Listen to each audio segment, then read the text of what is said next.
Thanks so much. I won't take up time because there's more important people than me to talk, but I just really grateful. These sessions are really important because for the science we do, one of our most valuable partners are the funding agencies. And it's a real partnership. We work with them to find ideas and ways of funding it. And in imaging, we need that funding both to initiate and sustain it. So we have a terrific lineup to represent the 3 countries of BINA and all different funding agencies, many of them online, but 2 in person. And we'll start with Kristen Maitland. Thank you, Kristen.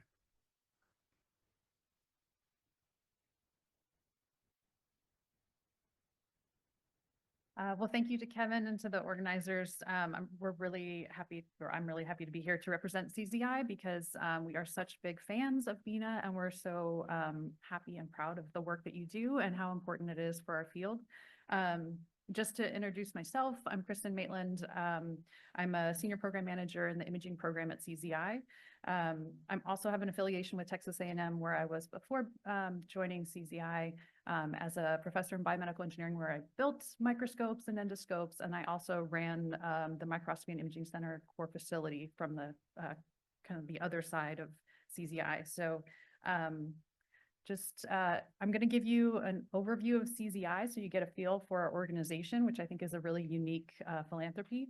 And then I'll tell you a bit about what we are funding in imaging and kind of our approach to funding in that area. So CZI is a new kind of philanthropy that's leveraging technology and community-driven solutions in collaboration to try to help solve some of the world's toughest challenges.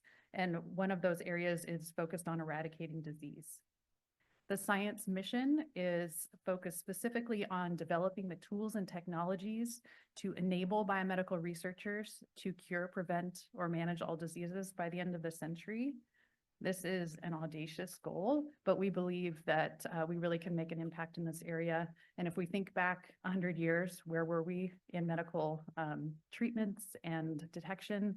We hope that we can make some great advances in the next 80 years. With this audacious goal, if we look first at the next 10 years, our current goal is to advance research and develop technologies to measure human biology in action. And this is really our North Star that guides us in everything that we're doing at this time, that's focused on understanding the mysteries of the cell and how cells interact in systems. And we believe this is really critical to achieve our overall goal. So if we think about what is known, where the mysteries of the biological molecule have now been essentially solved, what we don't know and what is really needed is how all of those molecules work together to create a cell. And if we think of a cell as a machine that's run by chemical energy, and how do all those parts work together to create this indivisible unit of life. So we are focused on developing technologies that can help us in understanding how cells function, what they have in common, and what drives their diversity within a single human. With the recent advances in large language models, we really have put a lot of effort into enabling AI. And we do this through leveraging the data that's available, but also generating and curating high quality data that can be used. We're also investing in compute infrastructure, which will be the largest compute infrastructure for nonprofit research in order to power the generative AI models like using LLMs to look at modeling biology. With one of our first goals is being able to create virtual cell models that you can then probe or ask questions to develop hypotheses and tests before going into experimental testing. So as I mentioned, CZI is really a unique philanthropy. We have 3 arms that we work very closely together. We call them build, fund, and do. We build computational tools and make them freely available. So we have in-house computational scientists that work in this area. We fund the community to advance the tool development and apply those tools. And we also fund research institutes that work on challenges that may not be best in conventional academic environments. So just to go in a little bit more depth for these three different arms of CZI, the software tools, you may be most familiar with Napari Hub, but we work really closely with the Napari community to try to support open source image analysis and visualization tools. With funding, the imaging program is just one of our of our programs within CZI. And we work closely together both across programs, but also across those three arms. And then the institutes, I'll tell you a bit about in the next slide. So you may be most familiar with the CZ San Francisco BioHub, which has been around for a number of years. But the goal of the BioHub network is to invent new technologies to measure and observe human biology with the goal of understanding the mysteries of the cell and how cells interact in systems. The San Francisco BioHub is focused on understanding dynamic cell systems across scales. The new Chicago BioHub is focused on instrumenting tissues to understand inflammation. And we also are just launching a BioHub in New York on the engineering the immune system to monitor health using immune cells within the body. The Imaging Institute is within the BioHub network, but it is a standalone institute that's located in Redwood Shores near the CZI headquarters.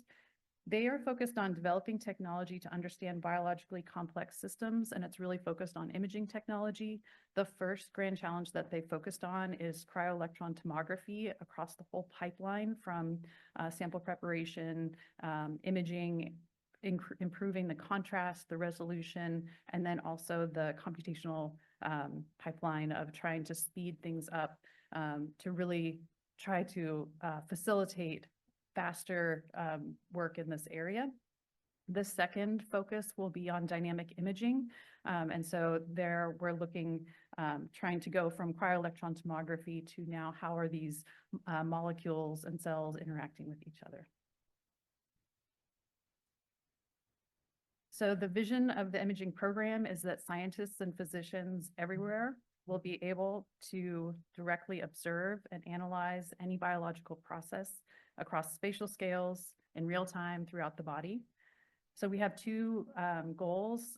One is to accelerate the development and dissemination of imaging technologies to view biology in context. And the second is to accelerate the extraction of quantitative insights. So first, for technology development, we realize that there are some major bottlenecks that are prohibitive of reaching our goal to be able to visualize processes all through the body. So we've defined grand challenges, and we have funded through RFAs grants that have focused on imaging proteins and their interactions in cells, be able to image cells and cell processes through deep within the body, and then also imaging molecular and cellular dynamics. So this is really focused on technology development, where we're funding that early stage discovery of new tools.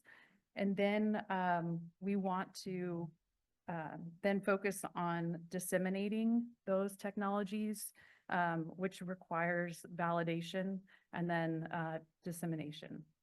So to do this, we're trying to address two gaps. One is a lack of awareness of biomedical researchers knowing about these new innovative imaging technologies. And then the second is limited access to these cutting edge technologies. So our approach to tackle these two challenges is to support imaging experts through grant programs that can lead these validation efforts, and then also run facilities to host the pre-commercial innovations and be able to develop the workflows for biomedical researchers to use them.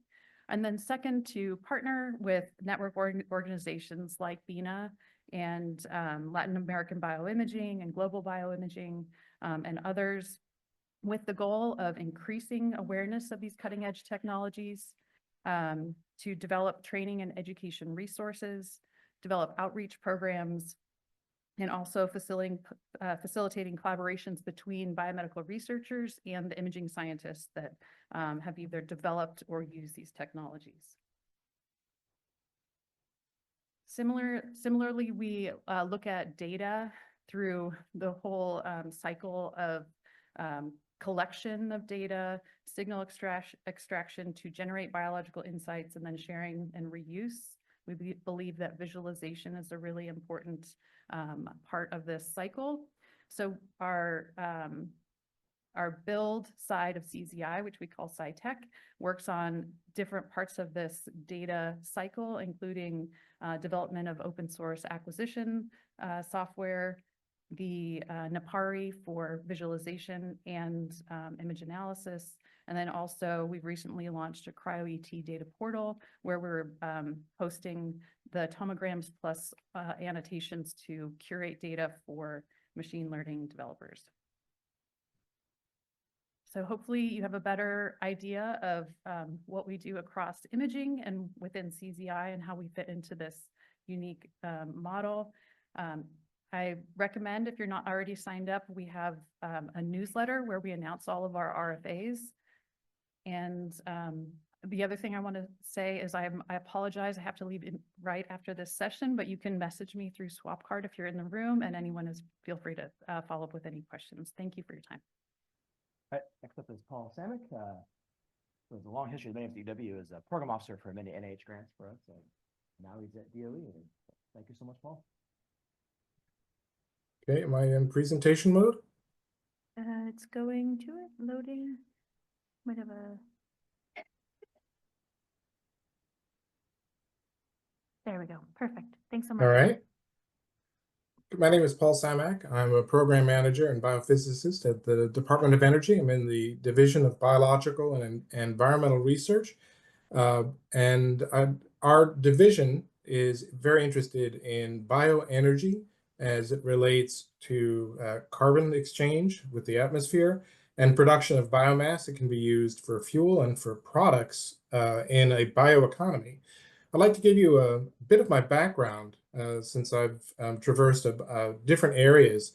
My training in biophysics at the University of Wisconsin was with Gary Borsey, who studied microtubule dynamics. That was my thesis topic. I moved to University of California to work with Roger Chen on calcium and cyclic AMP indicators of intracellular dynamics of vesicles. And then as a professor in pharmacology, I studied wound healing with all applications of bioimaging. And I moved to the University of Pittsburgh, where I worked in both wound healing and stem cell development using bioimaging tools and machine learning to understand something about the differentiation of human embryonic stem cells.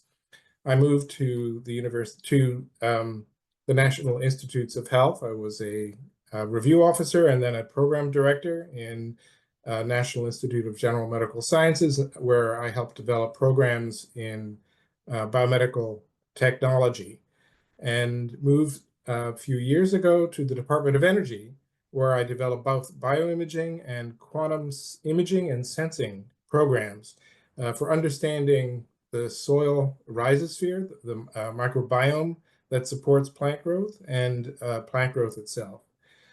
Most of the folks, I think, in the audience will probably have a biomedical background and interest.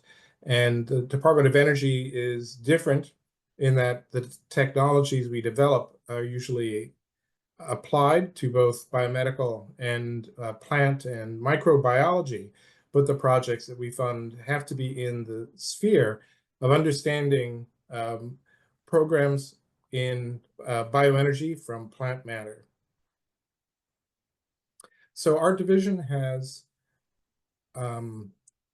several branches. Most of them are centered around genomics, microbiome research, the development of artificial biological systems for biosystems design, basic bioenergy research, where we looked with large centers at the development of crops on soil that's not prime for agricultural use, but is marginal and could produce grasses and trees and other plants that can be harvested to produce biomass.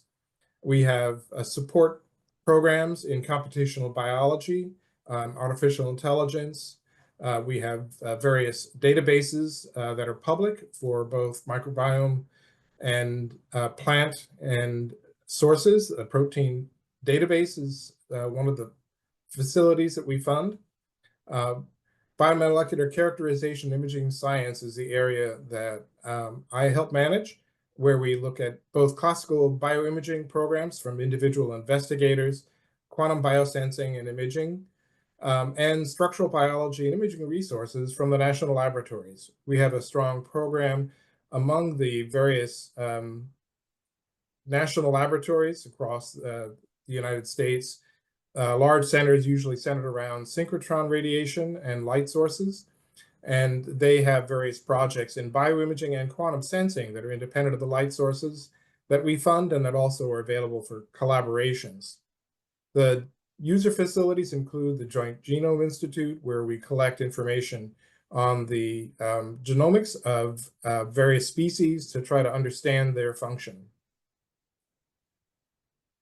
The broad perspective that we have, we're interested at various scales at the context of molecules within cells and cells within biosystems, such as the rhizosphere, which is the soil that supports root growth and exchange of carbon with the atmosphere, and the components that are within roots and assemblies of microbes, both bacteria, fungi, and archaea that support both nutrient delivery to roots and extraction of carbon and other materials in the soil.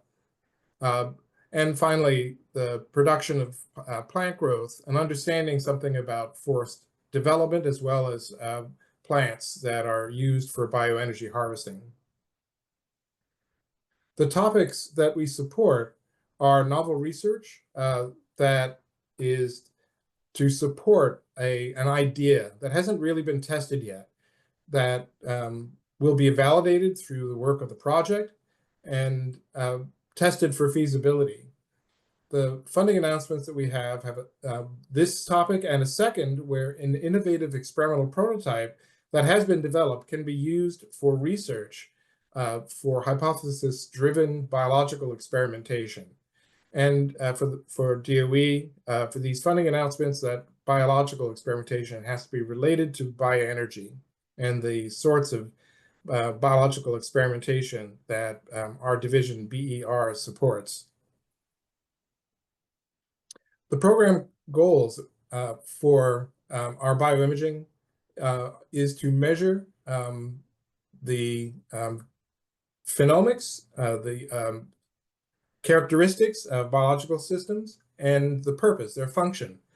We measure physical, chemical, and biological traits of individual organisms and of populations, and try to evaluate with imaging and chemical characterization the transport and movement of metabolites, the communication among elements in these complex systems, and how the various components of fungi, bacteria, plants, and archaea are all interrelated. The quantitative measurements that we're funding of the characteristics of these systems eventually will be analyzed with computational approaches to enable us to have mathematical models that will predict the behavior of these systems so we can understand something about their robustness and their response to stress, including drought, temperature changes, and the presence of predators and other changes in the environment. The genetics of individual plants and microbes are characteristic because these are variables through the biosystem design program.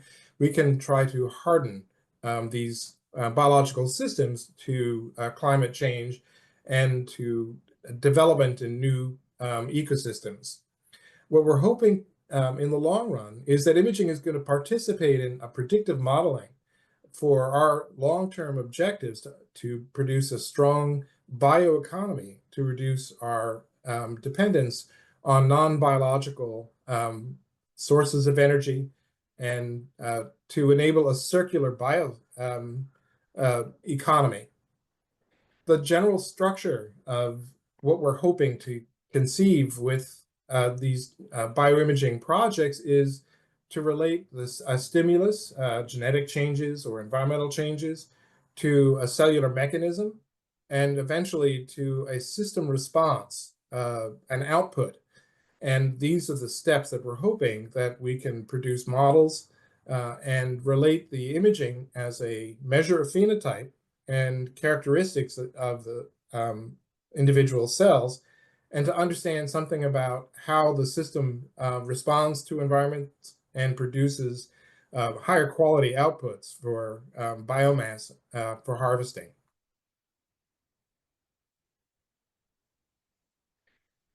So one of the strategies that we found has been important, as funded by the quantum support from the federal government across all agencies, is that quantum imaging and sensing are disruptive technologies that will change the kind of measurements it will be able to make and the kind of characteristics of biological systems that will be able to identify and characterize. A way of promoting this is a document that we prepared as a market research study for small business research grants to understand the scope of the current bioimaging market and how quantum may promote changes in the market, and what particular technologies we think will be most in demand in the near future. Let's see. So I'd like to mention a couple of the projects that have been brought to completion under the bioimaging program.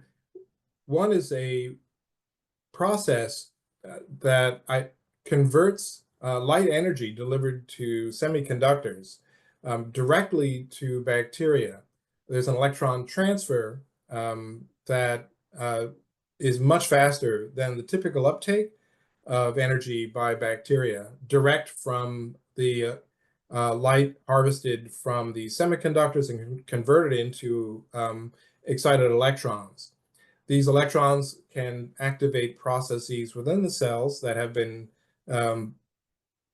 genetically modified to produce plastic monomers and convert, in essence, CO2 uptake from the atmosphere in the bacteria to plastic products using the power of light directed to these semiconductors. So this is an example of a conceptual project that turned into a very interesting, unexpected direction. We've another project that has been completed that looks at the digestion of cellulose with a particular cellulase, understanding what are the regulatory mechanisms that promote its activity. Breakdown of plant fibers, cellulose, and other components is a rate-limiting step in producing harvestable energy products from plant matter. On the quantum side, there are a few projects I'd like to mention.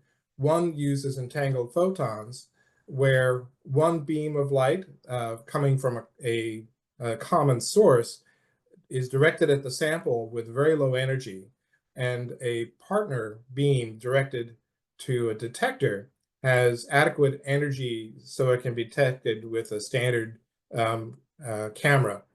And this entangled light imaging is enabled us to see processes in bacteria at much lower light levels, almost a millionfold lower than is typical for standard classical imaging.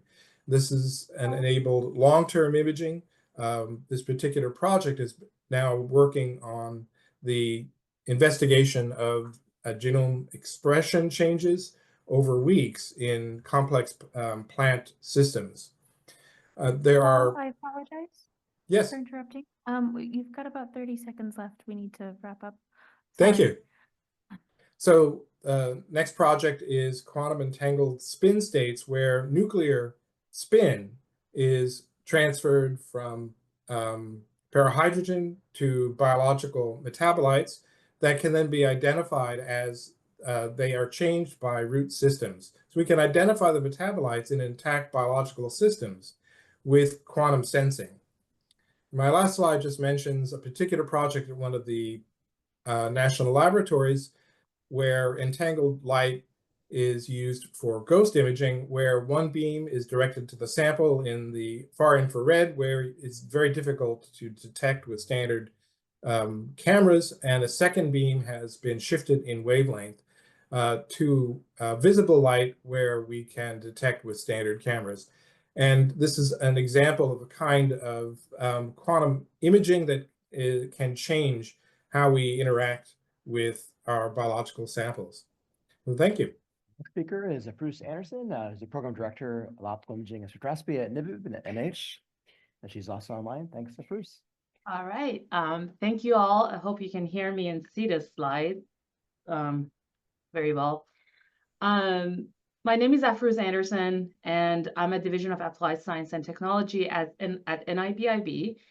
And NIBIB is one of the 27 institute and center at NIH. We are one of the engineering and imaging institute within NIH. And partnership is one of our core values, and we basically love to share our technologies that are being developed either through grants or intramural part with all other ICs and also with the outside community. In terms of the vision, we are focusing on technologies that I think shape the future of the health. We are not disease focused at all, unlike a lot of other ICs within NIH, and there's no biohypothesis needed when you apply for a grant for the NIBIB. Our portfolios overall focus on bioengineering and biomedical imaging. This includes imaging technology, optical imaging, MR, ultrasound, sensors, and point of care technologies. Engineered biological systems, this include tissue engineering, as well as the therapeutic systems, robotic system, and devices. And we also focus a lot on the data science, modeling, and computation. This include AI and a lot of imaging, and is including a display system. With the goal, and our goal is to understand and prevent and detect the disease, to be able to create a personalized diagnostic and reduce the cost and disparities, and drive the innovation and entrepreneurship and partnership. So this is our overall goals and aims. In terms of tech support, you can see that we have a different mechanism to cover from the span of tech development, from concept all the way to dissemination and commercialization. We have a regular R series grant that the majority of you might have heard of, R01, R21, R56. There are lots of different R mechanisms that focus on concept through the prototype. We have a National Technology Centers, P41, focusing more toward the concept through a validation and sort of like early dissemination to the community. Bioengineering partnership with industry that focuses on more validation, and SBIR and SCTR focusing on dissemination of the technology to the public. So these are mostly our traditional grant mechanism that you have heard of. We also have sort of tech accelerator program. These are much faster than regular NIH grant that you can hear about. We have a Proctor Center, which is a point of care technology research centers, or U54. We have a rapid acceleration diagnostic technologies, or RADXTech, that I will touch upon a little bit. And some of the funding that we have under each of these mechanisms. And we also have a national technology accelerator program that for that we also have collaborated previously with Bill and Melinda Gates Foundation. So there are two types of the activity that you can apply for when you're coming to NIBIB. I want to encourage you to please take a look at our website. You can see a lot of our programs that are currently active, as well as the funding opportunities. Today, I will cover some of our signature program. We are also part of the Common Fund programs that provides funding on this specific topic. One of the newest one that we launched last year is on oculomics, or understanding the disease based on imaging through the eye. We also co-fund a lot of different programs through the NSF Engineering Directorate, and we have challenges and prices that I will touch upon.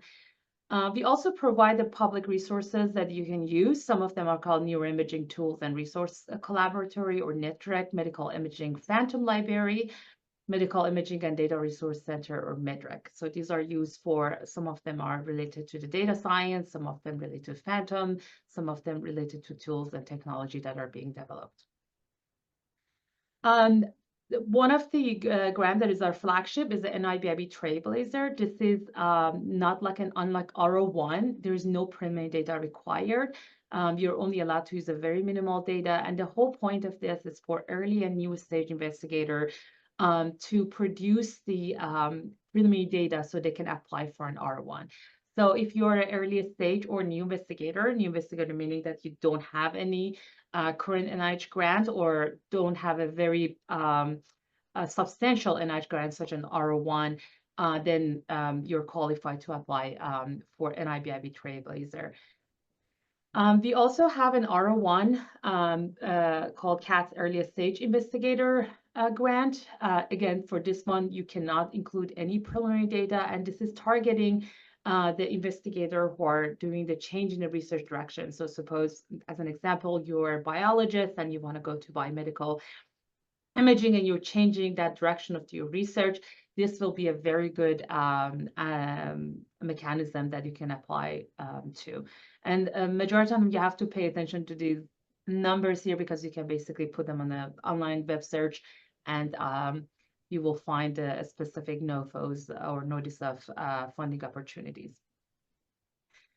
We also have a bioengineering partnership with industry program. This is called BPI. This is for applications that are focusing on a close partnership with the academia and industry in order to develop promising bioengineering tool and technologies in order to address the important biomedical problems.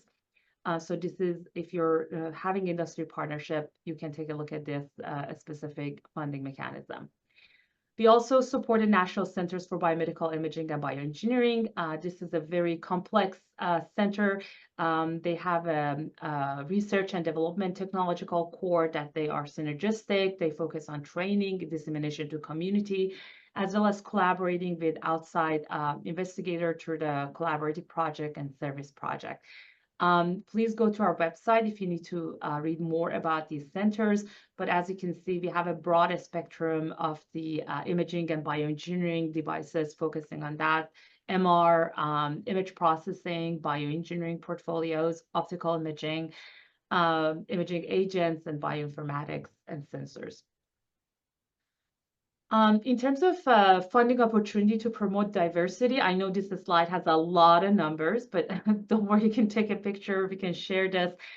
We have a lot of different diversity specific funding opportunities. One of them is enhancing biomedical engineering, imaging, and tech acceleration at historically Black colleges and universities. This is a UG3, UH3 mechanism. We also have an R01 and R21 mechanism to support a new and at-risk investigators. We do have a diversity-related research or reward program. And we also have enhancing science, technology, engineering, and math education diversity program that I highly recommend you to take a look, as well as we have a technology development to reduce health disparities, R01. So if you're focusing or you think this is related and relevant to you or your colleagues, please share this diversity funding with them. In terms of training, we have a division of interdisciplinary training, the IDT. And as you can see, we support undergraduate, graduate, postdoctoral, early investigator, as well as the established investigator. We have several different mechanisms, including a diversity supplement to cover the large spectrum of different career. So I highly recommend you to contact any of these wonderful people, Dr. Aram, Gatlin, or Gutskans, and you can contact them and get more information about each of these mechanisms if you're interested in.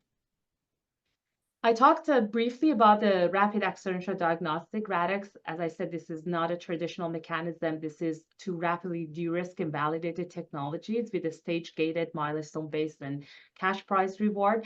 And this is a phase award, and as you can think about it as a Shark Tank. This was established during the COVID. This is where applications come in and they go through different phases, and we select some at the end. We have different funding opportunities for RADx programs, so you can go to this webpage and take a look.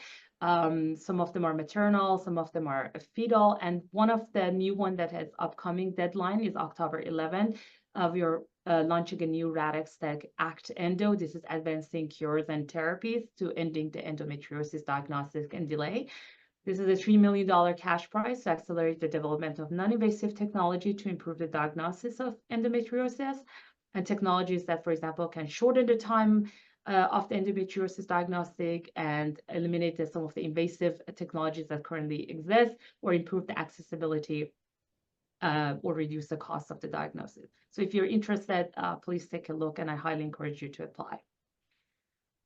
In terms of RADxification, we have a Blueprint MedTech. We participate in the Blueprint MedTech program. This is an NIH incubator program to address a number of the challenges in terms of translation and to support the innovators by accelerating the development of the cutting-edge medical devices to diagnose or treat the disorder of nervous system. And you must have a demonstration for the proof of concept devices and anticipated PMA or de novo clearance. There are support for up to 4 years and 30 awards per year. The cycle 5 funding solicitation is due October 4th. I know it's coming fast, but the next solicitation will be expected to be announced in 2025. And if you have technologies that are almost ready for first-in-human trials, please see these 2 FOAs. I also want to mention the beauty of this program, similar to the RADx, is that we provide a lot of in-kind support in terms of bringing industry mentors, people from regulatory and reimbursement background, prototyping, design, to provide input as you move toward the program as well. Now, I'm a little bit gearing toward a more topic-specific grants that we currently have and are available. One of them is focusing on a women's health funding. This is a notice of a special interest for a small business, focusing on the technologies related to maternal health. And we also have women health research that is for all, inclusive of lots of R mechanism, F mechanism, and K mechanism, focusing on the disease and condition that predominantly affect women. So if you're interested, please take a look at these 2 notices. As Paul mentioned, we are also focusing on the quantum sensing technologies in biomedical application. We both have R1 based and R15, R13, UL1 based mechanism, as well as the SBIR and CTR mechanism to focus on the that can focus on application of the quantum sensing toward the biomedical research and clinical research. If you are an NSF grantee, I just wanted to know that we launched the NSF NIH Pathfinder supplements on quantum sensor for biomedical sciences. This is encouraging the current NSF grantees that are working on the quantum sensing to look into the biomedical sciences and research. We had 7 awards this year focusing on brain imaging, infectious diseases, olfactory, motor nerve action potential, and neuroinflammatory. And this is a link that you can go if you're a current NSF grantee. I highly encourage you to take a look at this program as well. We also recently launched an R3 program to support the sustainable software tools for open science. So this is a NOFO to enhance the sustainability and the impact of the research and software tools. We also have currently a research software engineer award. So if you're looking for one, you can apply for this. This is for them to contribute to their skill toward the development and dissemination of the biomedical research related programs. And I have 2 more upcoming funding initiatives that I want you to be on the lookout for. One of them is the Industry University Collaboration Research Center. That is a NSF NIH partnership. focusing on building a novel optical imaging phantom. We will have a panel at the BMES if you're available. We welcome you to attend this one. And we also have the upcoming funding initiative through the Common Fund, focusing on approaches to push our optical interface beyond the limit of diffraction and addressing the light scattering in tissue for the deep tissue imaging. This is one of our venture programs. And be on lookout for this program, hopefully by end of 2024. And take a look at this website to be on the lookout. Thank you. And with that, I'll be happy to answer any question you will have through my email. Thank you so much. All right. Now representing our Canadian friends, Mark Lukowski. Director of Programs at the Innovation. Sorry, I'm just going to try to find how to turn my camera on with everything hidden here. Make that a little bigger. There we go. Is my presentation showing up properly? Actually, I can see it zoomed out, so that looks fine to me. All right, so thank you for the invitation to speak here. I must admit, I feel a little bit of an imposter syndrome following on these excellent talks that we've had beforehand. While I do have a PhD in molecular biology, I'm not an imaging specialist, and I certainly haven't done any research myself for a number of years. Oops. So is my presentation still showing? It just changed on my Zoom. So Yes. Okay, Looks great. perfect. So I want to take a few minutes to go through the Canada Foundation for Innovation, what we are, what we do, some of our funding opportunities. I do want to qualify that, we're not, similar to some of the other organizations I've spoken to today, we're not a mission-driven organization. So all of our funding programs are really designed to be open to all disciplines and all areas of research. That being said, we are the major funder of research infrastructure for academic institutions in Canada. So over our existence, we've funded over $9 billion worth of projects or $9 billion worth of funding over 13,000 projects over our existence. So for today, what I want to focus on, I'll give you a few words about what the CFI does, talk about some of our funding programs, and then really focus down on our Innovation Fund 2025, which is our current Innovation Fund competition, particularly to highlight some of the changes we've made this year to really focus on supporting core facilities, which I think is going to be very important for particularly for imaging type facilities going forward. So as an organization, we've been around for a little over 27 years. We were created in the late 90s, in fact, to counter the brain drain of our top scientists and our young and upcoming researchers that were moving outside of Canada to go get the equipment they need to do the research they wanted. So our mandate was really to increase the capacity of Canada's universities, colleges, research hospitals, and not-profit research institutions to carry out research. And we do this by investing in research infrastructure. So we fund across all areas of research, from fundamental through applied research through technology development. And we do that, as I said, in essentially academic and not-for-profit sectors. We do not fund any private sector organizations or government organizations. Our funding model is such that we provide a contribution to the project that we support up to 40% of the total infrastructure costs. So we fund everything in partnership with other funding bodies. Typically in Canada, the provinces put up to 40% of the project as well. And so 20% comes from either the institutions themselves or private sector or other sector partners.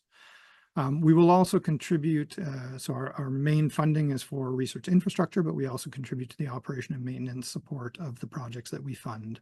So there's an automatic allocation provided that's equal to 30% of our capital funding that is awarded for each project to offset some of the costs of operating and maintaining the infrastructure that we fund in the Canadian universities and colleges.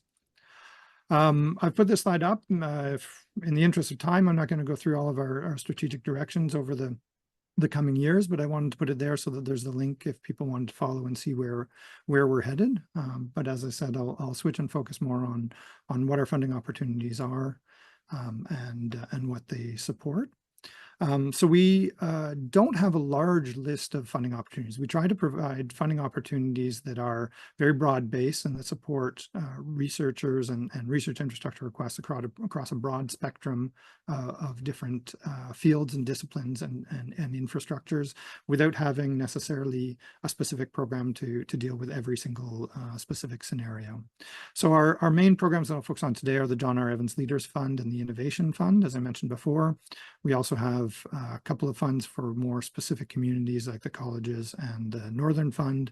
And we have our Exceptional Opportunities Fund, which is essentially a catch-all for things that don't fit within other funding mechanisms. And as I mentioned, those are our major infrastructure programs. We do provide operational maintenance support through our infrastructure operating funds. That's the automatic top-up. We also have Major Science Initiatives Fund, which invests in the operation and maintenance costs of larger scale national facilities. The John R. Evans Leaders Fund is really a strategic tool for institutions to use to attract and retain top researchers. So typically this fund enables institutions to put together competitive packages of support for the needs of individual or smaller groups of researchers. Typical projects through the Innovation Fund go up to about up to a maximum of $800,000 contribution from us. So that's a $2 million total project costs, but are typically more in the range of about $500,000 to $1 million for a project. And this particular funding program, we have a number of partnerships with other organizations such as the Canada Research Chairs Program and the various granting councils in Canada, as I said, to allow institutions to really put together a sort of a package that would cover from research to infrastructure and operating costs, all through one joint application process. But I want to focus a bit more on our Innovation Fund. This is our flagship program. We run it typically every 2 to 3 years. We'll launch a new competition. We are days away from the notice of intent deadline for this particular current competition. So the notices of intent are due on October 2nd, so early next week, with proposals due in February. This is our competitive funding program. Typically funds about has a 30% success rate for the proposals that are submitted by the institutions. And we use a rigorous 3-step review process to make funding decisions for the competition. So the current competition is we have $425 million available to invest in research infrastructure and $127.5 million to go for the operating maintenance costs associated with that infrastructure. And given our funding formula where we fund up to 40% of the cost of a project, this means we'll be investing in over $1 billion worth of new infrastructure projects when we make the final decisions for this competition. This particular competition I wanted to highlight because we've actually adapted it for this particular competition to have 3 different streams. So typically in the past we've had sort of an open competition. As I mentioned, it's open to all disciplines, all areas of research, and all types of research infrastructure. Now we've gone and adapted this competition to have sort of nuances to the way we receive and assess proposals across 3 different streams. We still have the open stream for anything to come in, but we do have a stream especially for social sciences, humanities, and arts, and I won't focus on that here, but also a stream now for core facilities. And the reason we adapted our programming was because we found that some of the assessment criteria through our competition were not necessarily well adapted to assessing core facility proposals coming in. The other element that we were able to do was expand some of the eligible costs through this program. So not just straight infrastructure costs, but in the core facility stream, for example, we expanded it to include costs for scientific and technical personnel that are required for the operation and management of these core facilities. So some of the eligible activities are things like platform management and coordination, operating and maintaining the equipment, interfacing with researchers from a variety of disciplines, outreach with other sectors, and of course key roles in training of highly qualified personnel using the infrastructure. And I think something that's important to highlight is within the proposals we do want to see within the proposal team the core facility staff that are identified. So it's not just the team that's put forward is not just the PIs, but really the core facility managers as well, to come in and demonstrate the value of these proposals. So why did we do this? Over time, we've noticed a shift in the culture from sort of more individual labs and individual equipment to more shared facilities with the increasing cost and complexity of the research infrastructure. And so seeing this shift, we wanted to make sure that our programming was well adapted to support core facilities. And obviously there's also a shift in terms of the need for more operating support for the infrastructure that we funded. So for example, in the late 90s, we were 100% investing in just the capital costs of equipment. From the early 2000s, we introduced the infrastructure operating funds. As we moved through the 2000s, we added the ability to ask for warranties, service contracts for new equipment, extended that to service contracts and replacement parts for existing equipment. And now we've gone one step further to allowing personnel costs for management. And the reason for this is that we really do see the value of shared infrastructure within core facilities. This increases use. This allows for more strategic development of the proposals. This allows for better training, greater availability of skilled operators, and better ability to work with people across multiple sectors and multiple disciplines.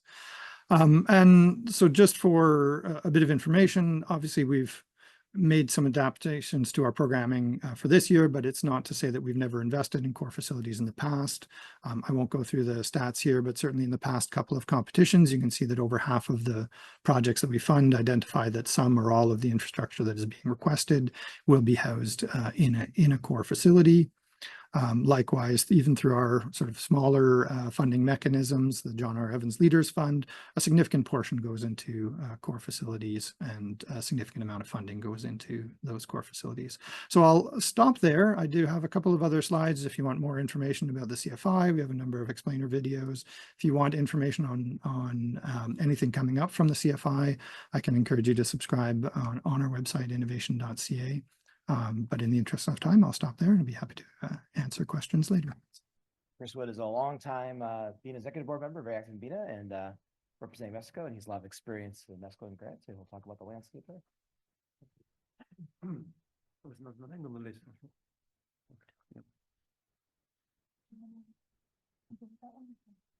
This one's fine. Okay, so that was very interesting. Everyone rushing to get their funding schemes into the time allowed. That's not going to happen in here. Anyway, so the funding for infrastructure research and the view from Mexico. So it's been a tough 6 years for science funding in Mexico. Any Mexican scientist will be able to tell you that. But actually, in preparing this talk, I actually sat down and pulled out some of the numbers. Let's actually see what's been going on. And it was far worse than I'd thought and I'd imagined. It's actually been pretty desperate. So now I'm an incorrigible optimist. You don't survive in Mexican science for 22 years without being an optimist. So it actually pains me to have to put these kind of numbers up on the board here. It's pretty desperate, but there is a ray of hope at the end. So stay tuned. So Mexico invests, according to the World Bank, 0.27% of its GDP in science, technology, and innovation. We reached the dizzy heights of 0.5% around about 2010. Which isn't very much in global terms or absolute terms. The fact that that's now gone down to 0.27 is pretty desperate. That's actually, that's a halving. I mean, I defy any science funding system or any science community to really not feel the effects of a halving of its funding within a decade. The tendencies are down as well, so it's not just compared to the rest of the world. So, I mean, Mexico is regarded as an upper and middle income country. And the average GDP invested in upper and middle income countries is 2%. So we're tenfold down on that. And compared to our peers in the Latin American Caribbean region, we're roughly half in terms of percent GDP. So where does that put us on the list of countries? Well, that gives us, that puts us more or less at the same level as Burkina Faso, Guam, Eswatini, formerly known as Swaziland, St. Lucia, Ethiopia, Oman, Brunei. Okay, so it's pretty low. The World Bank actually recognizes categories, so they recognize obviously the average at the world level is 2.6. In North America, it's 3.3, and if Mexico is included in that, I apologize for dragging that number down so far.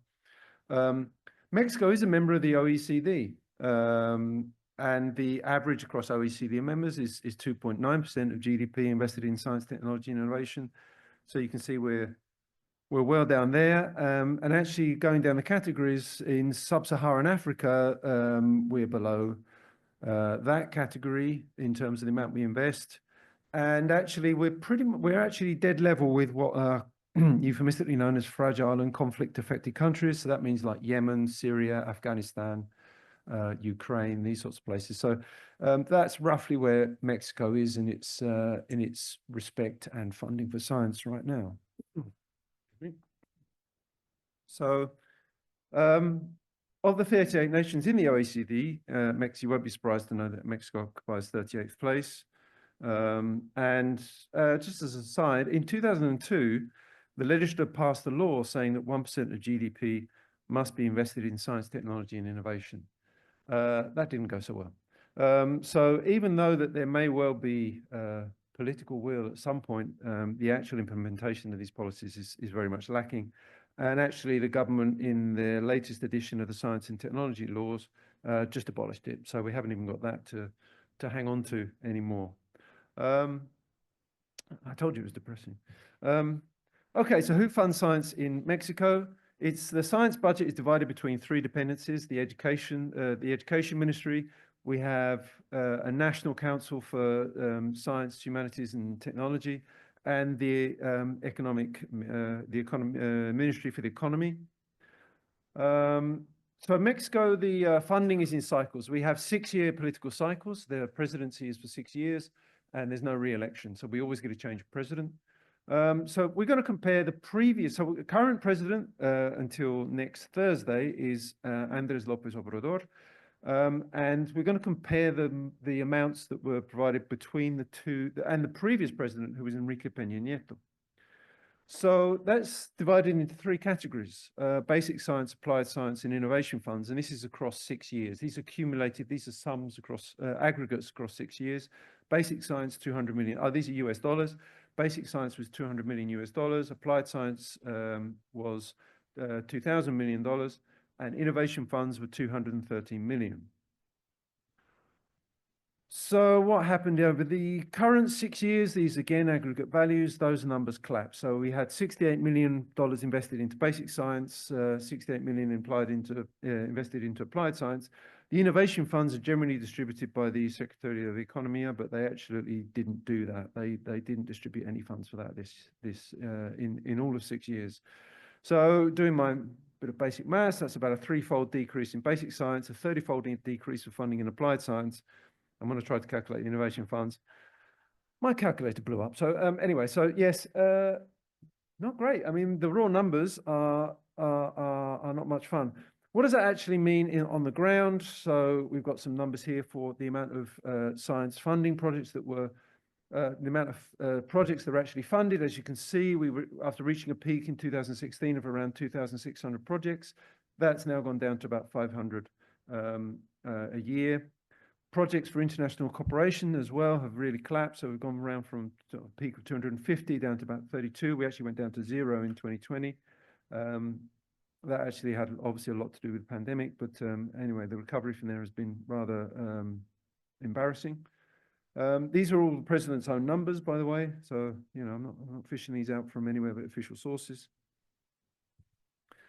What about government funding for infrastructure? Well, I'm going to talk about our experience. I'm director of the National Laboratory for Advanced Microscopy, and I can tell you how it went across these two what they call sexennios, 6-year periods.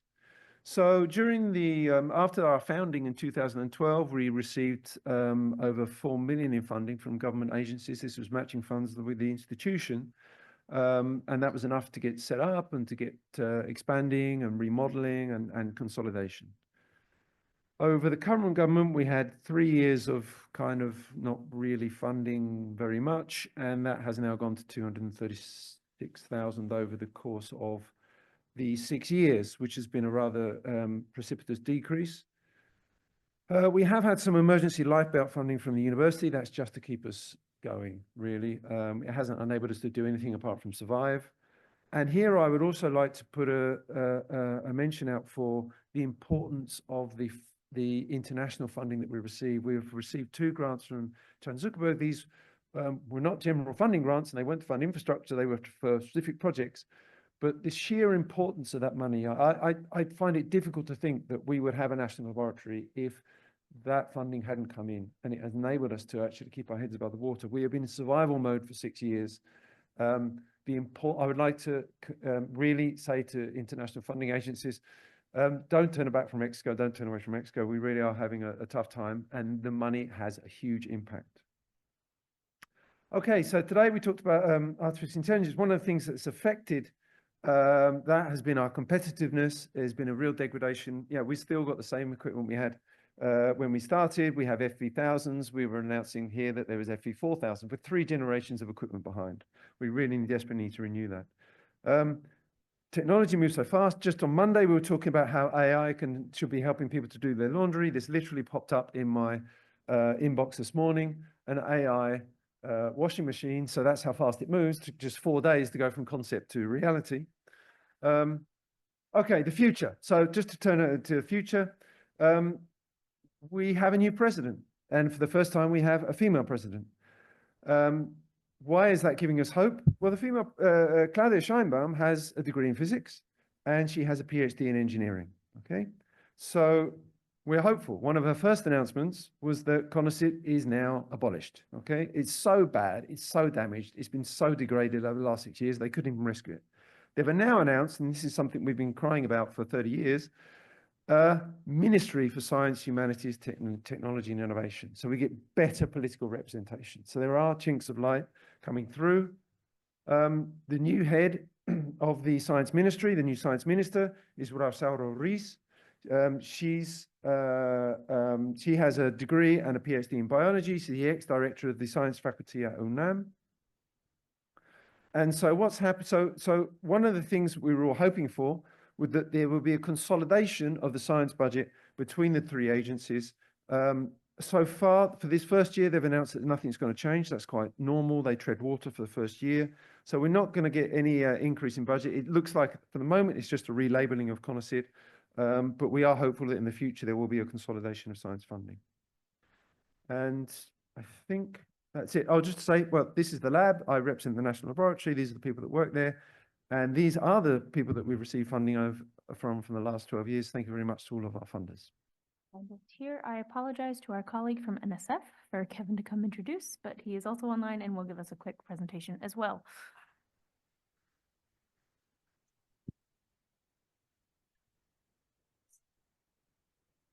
Our apologies. We love NSF. No worries. I'm very happy to be here. Thanks much, Reed. So Reed Bauman is the program director at NSF, and he's in the Division of Biological Infrastructure. And thanks, Reed, for being here virtually. Looks great. Thank you. Okay, thank you. Thank you all very much. I'm very happy to be here. I'm speaking to you from not so sunny Florida. So I'm a program director in the Division of Biological Infrastructure at the U.S. National Science Foundation. And the bio directorate, as we call it, is made up of 4 divisions.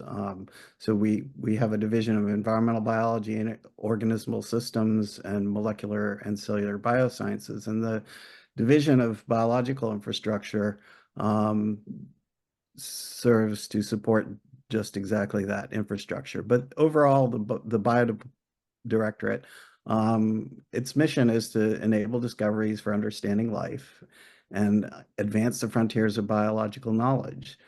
and to provide a theoretical basis for complex dynamic living systems. These are mostly basic science goals. But recently, and I'll speak to it a little bit more later, we've become more translational in the way we support science and biological research in general. So as I was saying, there are four divisions within bio, and just as in imaging, the directorate scales from the molecular on up to ecosystem and even planetary scales. And each of those three research divisions, molecular, organismal systems, and environmental biology, they have a part of that scale, but the division that I'm from, Division of Biological Infrastructure, scales across all of those areas. I would like to point out that bio, and this slide may seem a little familiar from our colleague Afroz's talk. Our support scales or supports researchers throughout their career, from undergrad on up to faculty. And one thing that's worth noting in this is that there's a program called BioLeaps, which supports professional societies such as BINA. So there may be an opportunity here for this organization to gain support for leading cultural change in the imaging community. I come from our research resources, infrastructure support areas, and this cartoon shows basically that we support new infrastructure, innovative infrastructure on a life cycle basis. So innovation through building capacity and even acquisition. So I'm going to focus in a little bit more on the innovation program and also capacity, but many of you are probably familiar with the Major Resource Instrumentation Program, which actually allows acquisition of instruments. So I think I saw some of the participants have been funded through this program, and also the innovation and capacity programs. So with the innovation program, there's a track for instrumentation. I think it's worth saying that when you're designing novel and innovative instrumentation, there is always a level of risk associated with this. So if the project is high risk, high reward, it's probably a very good fit for this program in terms of developing either instrumentation or computational resources. But the deliverables for a program like this are usually proof of concept and papers. So we don't expect that you'll have a large community of users at this stage, because at the innovation stage, there's plenty of room for failure. Bioinformatics is another track within the innovation program, as are research methods. So research methods are early stage projects where you may have a lot of methods development that may in the future lead to instrumentation or bioinformatics. But the idea behind this, again, is probably papers as a result of the research. So this program is actually supporting research in infrastructure development.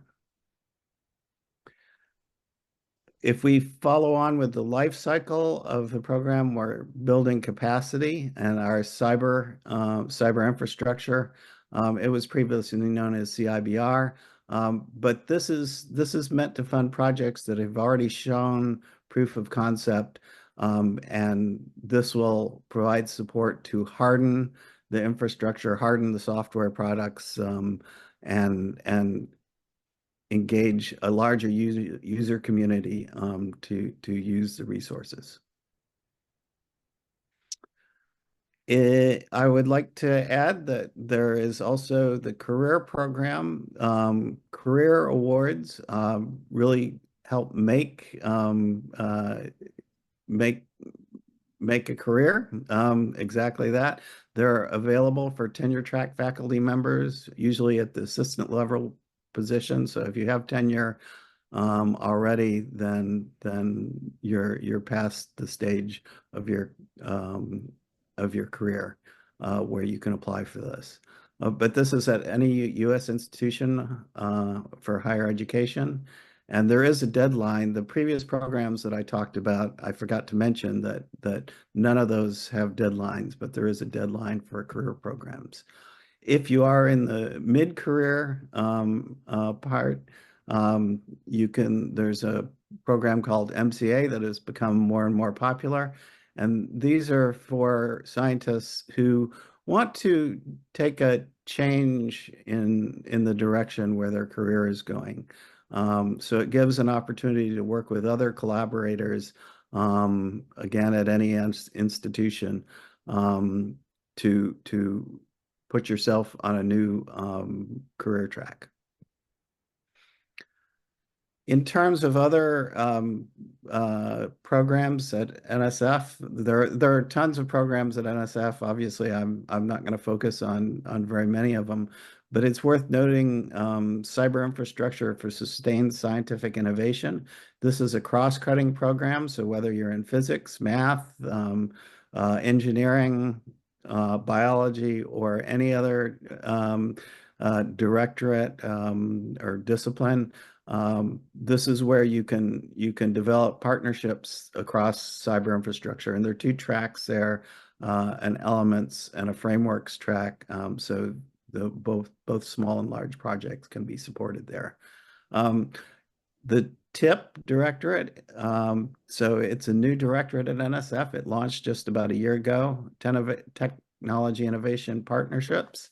This directorate is very much a translational type of operation. So, and it is also a place where you can develop partnerships with the private sector, other government agencies, and also international partners. So there's probably lots of opportunity within TIP for the participants here. It's also worth a mention, the Office of International Science and Engineering. There have been programs like ExcelNet that support international collaborations. There is an expectation when we support international collaborations for there to be some level of reciprocity. However, I think this is something that, again, the BINA community should have a look at. Just a couple of other mentions. If sort of small scale individual investigator or small collaborations, if you're beyond that in terms of developing infrastructure, we have a mid-scale infrastructure project.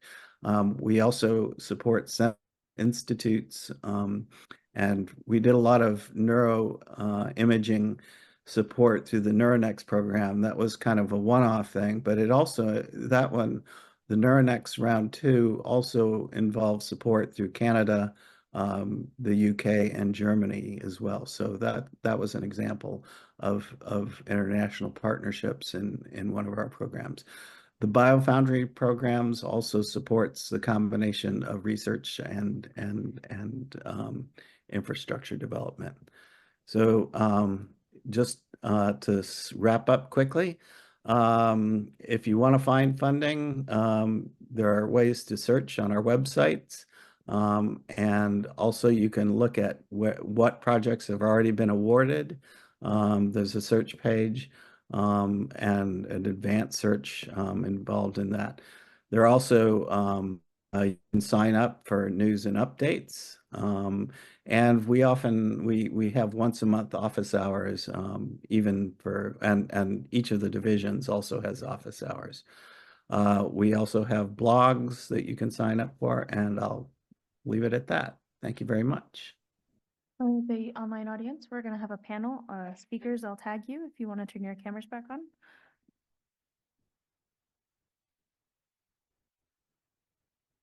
Hi, this is Alison North. I direct the imaging facility at the Rockefeller University in New York.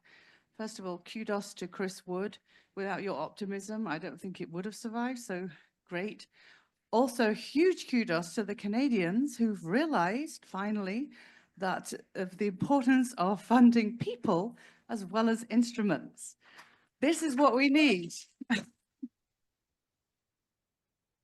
For years now, I've been trying to recover my costs all the time for all of my personnel and staff just through chargebacks. It's impossible. I have to raise the charges too high. So what happens? The faculty go and buy their own instruments because they don't want to pay my rates. My question, I'm sure this is the same for everyone around the room who runs a core facility in America. So my question for the NSF and NIH is, thank you so much for the funding you do for instruments and for early career investigators. But what mechanisms are there for core facility directors and staff to try and get funding for our personnel so we can keep our charges down?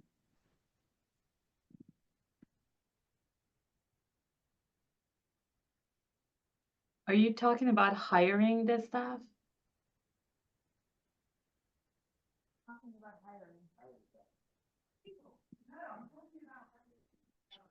I'm talking about maintaining my staff, keeping them employed, not having to fire them after 3 years because we can't pay them.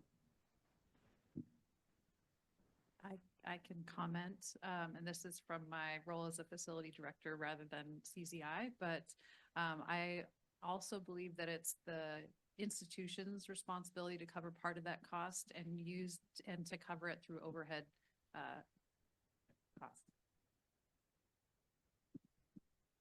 Online, were you able to hear Kristen's response? Is the mic working? Yeah, we could hear it, and I'll Great. add a little to that because I think that yeah, I see that as a gap, and I think in general, NSF funding doesn't cover operations and maintenance, which is basically what you're looking for. But we do the BioFoundries program that I mentioned, for example. It does the core facilities could potentially have a fit to that. So there are potential avenues, but yes, there's a lack of support for operations and maintenance generally. I can mention that the Department of Energy funds national centers at the national laboratories. There are particular resources that are available for the community, and those folks receive funding usually every 5 years, but the projects are expected as resources to be available to the community on a continuous basis. Most projects that are investigator funded are funded for a discrete period, hopefully to spin out a technology available for the community. We don't have a specific mechanism to support those projects for personnel past the funding cycle, usually every 3 years. You saw that I put some R3 based mechanism for sustainability that was related to more data science and hiring of programmers and data scientists within the group. So we have sometimes there is specific, so you have to look for those. But we don't have like one specific call for like individual. We usually support, let's say, postdoc or facility managers through the grants that we're funding. but sometimes we do have some mechanism, like smaller grants, R3 or so, that we can support. I think I mentioned one of them at the end. But that's a good question, and definitely this is a gap that I think a lot of institute in US are going through in terms of hiring and sustaining the personnel and having them within a group. So it's a big gap, and we're aware of it. Yeah, I might just add a couple of comments on that topic. I know the question was directed, of course, to the US funders, but one of there are a couple of key challenges in doing so. And one, of course, is that, you know, the money essentially is a fixed pot. So it's a bit of a zero-sum game, you know, if you direct it more to one side or the other. And so it's, for us, it's really trying to find that right balance between investments in new infrastructure and supporting the infrastructures that are out there. And, you know, as I said, at the beginning, we were sort of 100% on the capital side. At this point, in terms of the money that we're dispersing year to year, we're almost 50-50 in terms of capital investments versus O&M costs that are going out. So it's an interesting balance in that front. It's also been a real struggle for us to get solid data on the sort of the technicians and the facility managers and so on out there in the system. There's not a really good way for most institutions don't have, you know, a good insight into how many people are working in each of the different core facilities. And that's becoming a little bit more I guess, professionalized, if you wish, and there's starting to be a bit more institutional engagement and involvement and oversight of these facilities.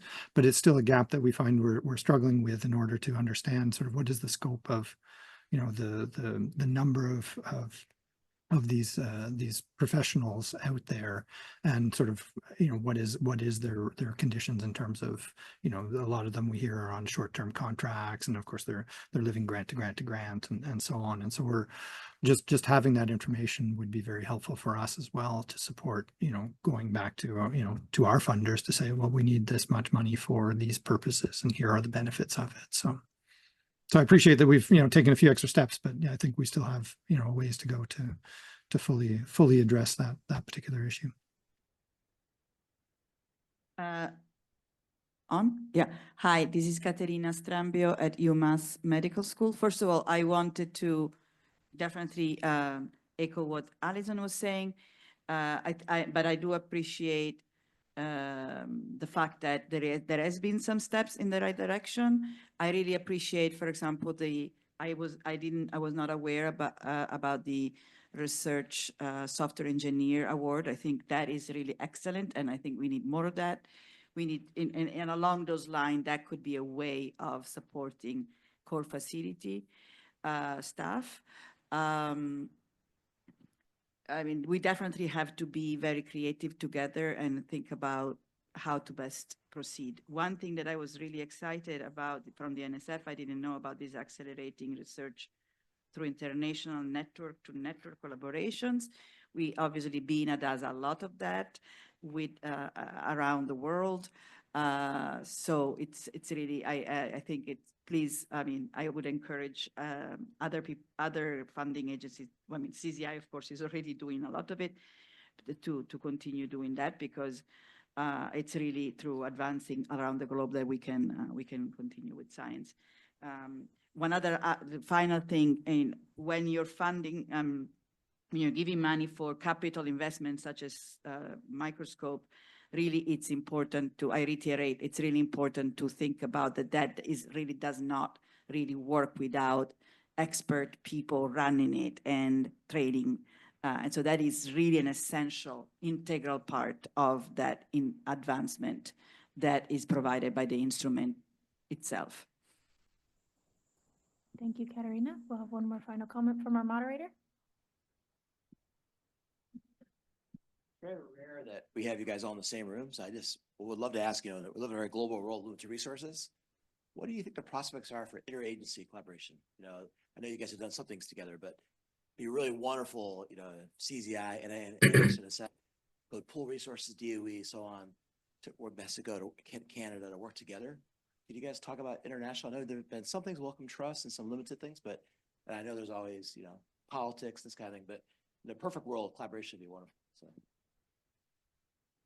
Farouz posted a link in the chat. I don't know if we want to go to you first, Farouz, for a comment. We do.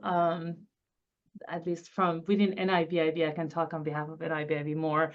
We do a lot of interagency collaboration, specifically with NSF and some with DOE.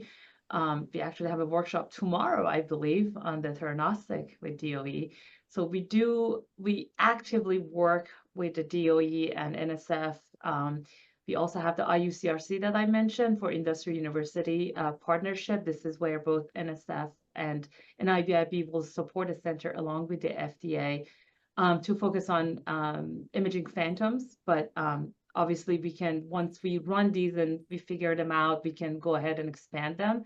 But we do focus a lot on interagency collaboration, and we do fund a lot of projects in collaboration with NSF. Such as the Smart and Connected Health. These are the projects that are at NSF, and for the second phase they come.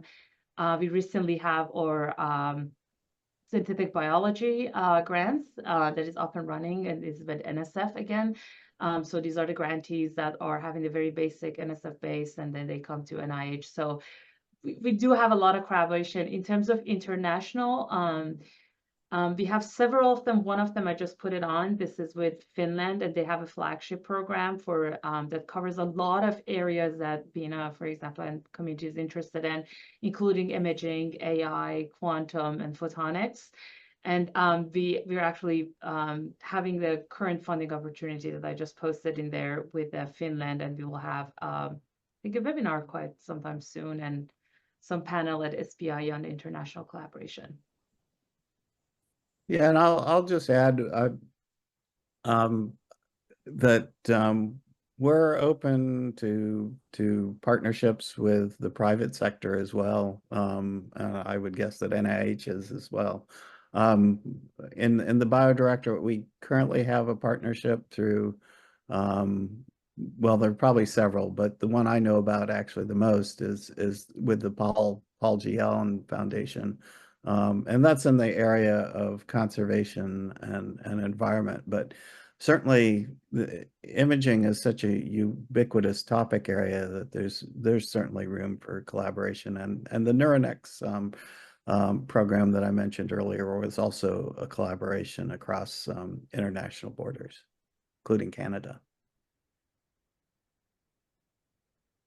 There's been a history of memorandum of understanding between the Department of Energy and other agencies in imaging more generally. Not currently, though, that has something that we've done informally to be aware of what other agencies are prioritizing.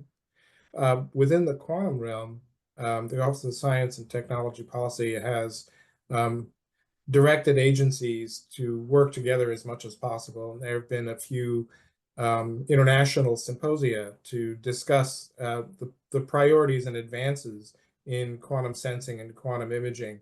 That's very active, and I think that's something that will see greater direct interaction across nations and across agencies.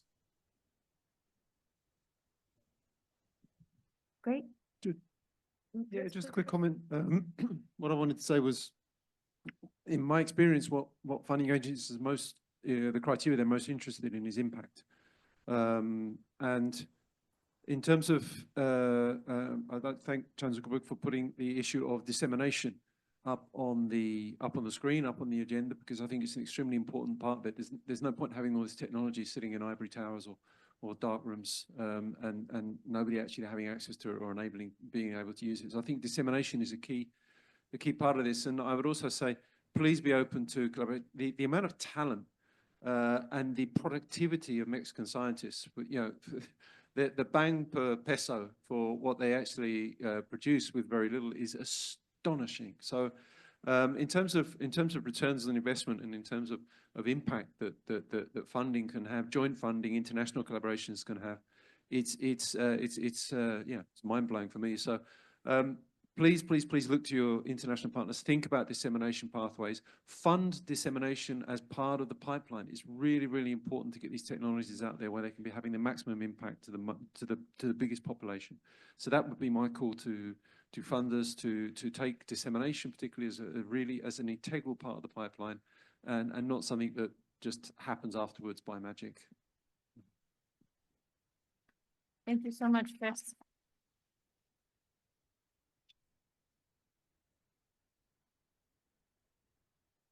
Thank you to all of our presenters for this session. We